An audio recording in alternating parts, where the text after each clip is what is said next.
What does it mean to name the world? Hi, my name is Mumbi, disobediently African, and in this essay, I want to talk about the coloniality of knowledge, also epistemic violence, knowledge apartheid, Sylvia Tamale's big lie, Ngũgĩ cultural bomb, existential epistemology, and more. So just wait there. To try and give this essay a little bit of structure, which I can't promise, I'm going to start by just making three statements that will anchor the rest of this essay. The first statement that I will make is that one, knowledge doesn't emerge in a vacuum. And here I'm drawing from Foucault, who said that knowledge production is extremely political, and not just the content of knowledge itself, but also who gets to define what even is legitimate knowledge. And here I'm going to quote from Veli Mitova, who says that we live in an epistemically colonial world. Although the global north physically left us, Although the global north physically left as colonial master long ago, it still gets to tell the global south what counts as genuine knowledge, rational thought, and real science. So I'll get back to that in a minute. The second statement that I want to make here is that colonization was not only physically violent, but drawing from Ngũgĩ and Franz Fanon, colonization was also mentally and spiritually violent. Fanon said that colonization also affected the psyche of the colonized. And this was the epistemic colonization. And this is the work that this is what decoloniality is interested in. So, just to say the difference between decolonization and decoloniality, decolonization we know is the historical process where colonized peoples gained political independence, whereas decoloniality is the continued work that deals with the remnants of colonization. So just like in the quote that we read, just because the global north left as colonial master physically, there are still remnants of colonization. So, like by being here, like what we're doing here, this is decoloniality. We're trying to deal with the remnants of colonization. The third statement that I will make is just what can one do with all this information?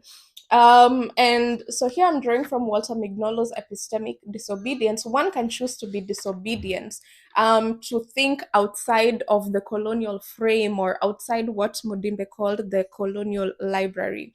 And for me, that just looks like being inquisitive, just asking why is something the way it is and who does that benefit.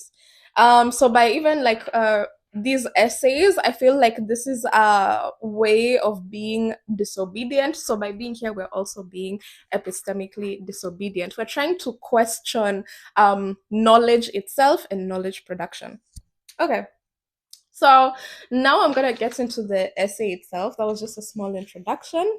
Um, and I'm going to pick up from the second statement that so colonization was not just about physical subjugation. Colonization didn't just dispossess us of land and material things, but it also was mental and spiritual. Franz Fanon puts it like this. He said that colonization took away the colonized's ability to name the world.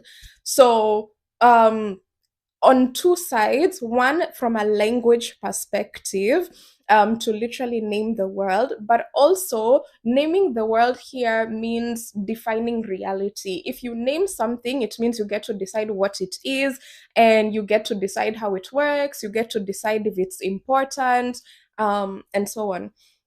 And because colonized peoples were denied the opportunity to contribute to their own epistemologies or to contribute to knowledge, it also meant that how they experienced reality was from somebody else naming the world or from someone else's epistemologies. And here, so for example, we can think of it like this, like, you know how a lot of knowledge that we think or we consider to be universal is actually mostly just Western, whereas our knowledge is often considered or defined as local, traditional, indigenous. You can think of it as like medicinal practices, religion, and so on and so forth. Um, and so Sylvia Tamale, she has an essay called A is for Africa, where she defines this as the big lie. So basically, this view that we experience reality is not objective, basically, and that is the big lie. And Sylvia Tamale, in her essay, she says that the world is living one big lie, that there is only one correct way to be human, which mandates conformity to the Western way of thinking, being, and doing. And you can see this with, for example, how we measure or relate to time, because time is actually colonized. Theories of development, formal education, like these are all spheres. And she gives a list of sites where epistemic violence is still being perpetuated to this day. And she just like gives a big picture of how, if the world is named for you, then it means the content of knowledge that is found in those spheres comes from somebody else's epistemology. um Gayatri Spivak, she has an essay, Can the Subaltern Speak?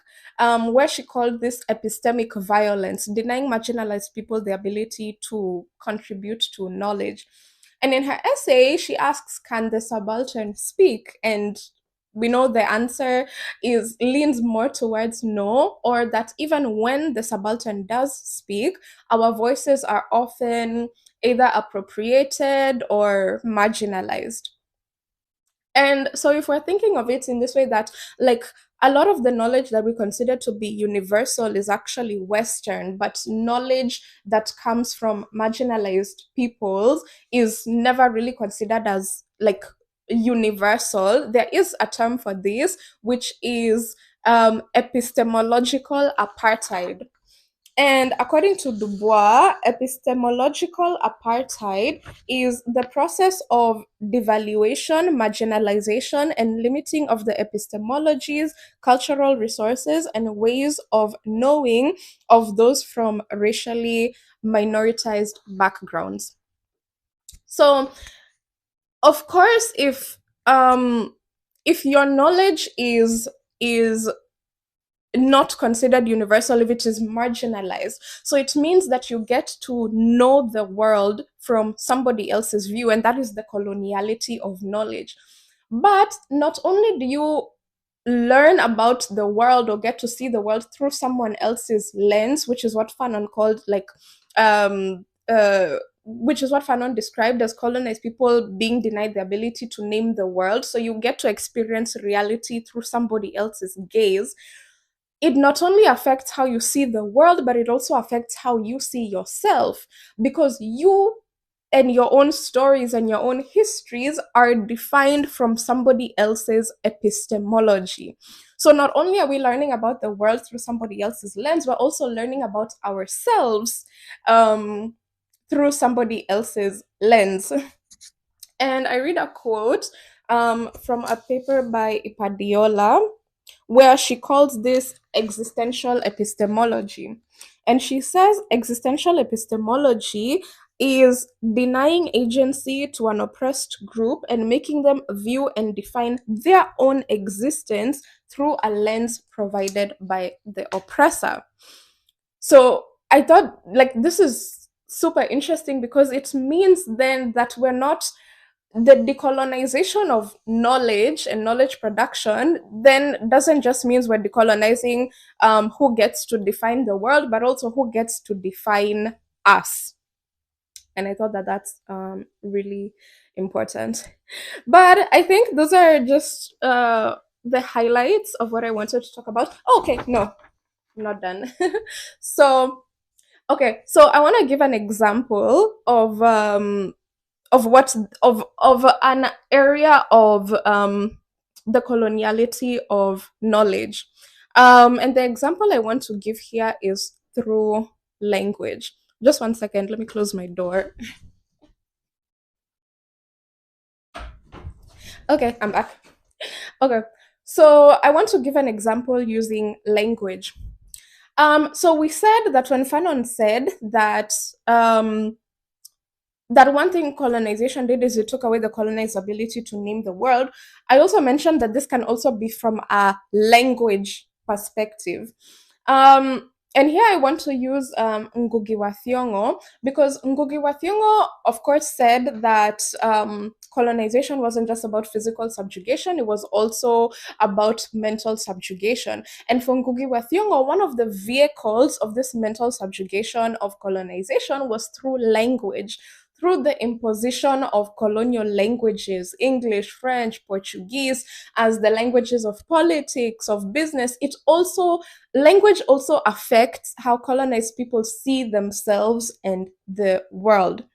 And for Ngũgĩ, the answer for him was in the I might be wrong, but in the late 70s or 80s, Ngũgĩ wa Thiong'o radically stopped writing in English and went back to writing in his mother tongue, Gikuyu and Kiswahili. Because to him, he believed that it didn't make sense for African writers to continue writing in colonial languages because they couldn't carry the weight of the African experience, or an African experience. In the next video, I'll talk about, or in the next essay, I'll talk about what the African means, like what is an African experience, but we'll save that for the next essay. And so for Ngũgĩ wa Thiong'o, of course, there was the debate between Ngũgĩ wa Thiong'o and Chinua Achebe of whether you can Africanize colonial languages, but we'll also get to that in another essay. But I just want to read a quote from Ngũgĩ wa Thiong'o, and here I'm reading from his book, Decolonizing the Mind.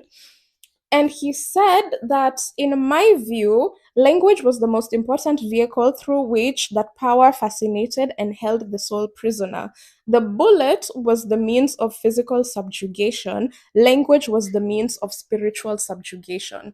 So for Ngũgĩ wa Thiong'o, it meant that the imposition of colonial languages amounted to the devaluing of African languages, and we know how intrinsically tied in together language and culture are. So the devaluation of African languages was also the devaluation of African cultures.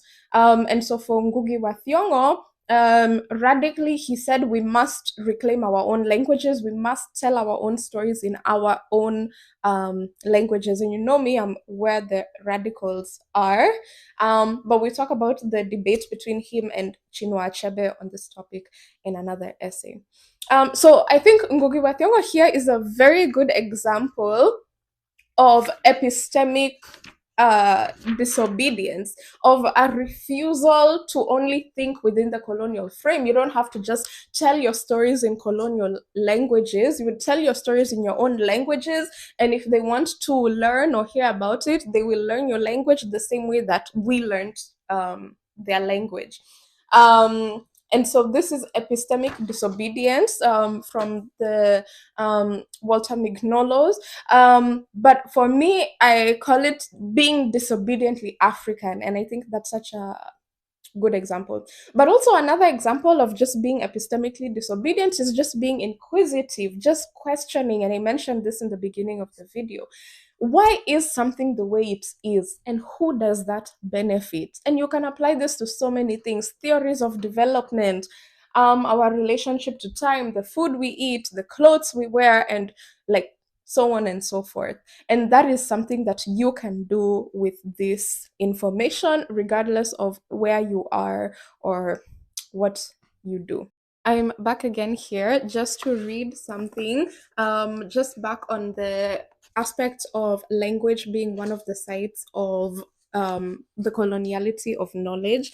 And it's from this paper by Ipadeola, where she says, talking about the dominant role which language played, the languages of the colonizers were made the only officially recognized languages of business, education, and entertainment in many of the colonies.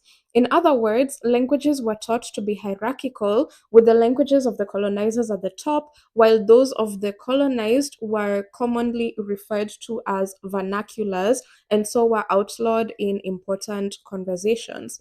This initially forced Africans to learn in silence until they became minimally proficient in the newly adopted languages.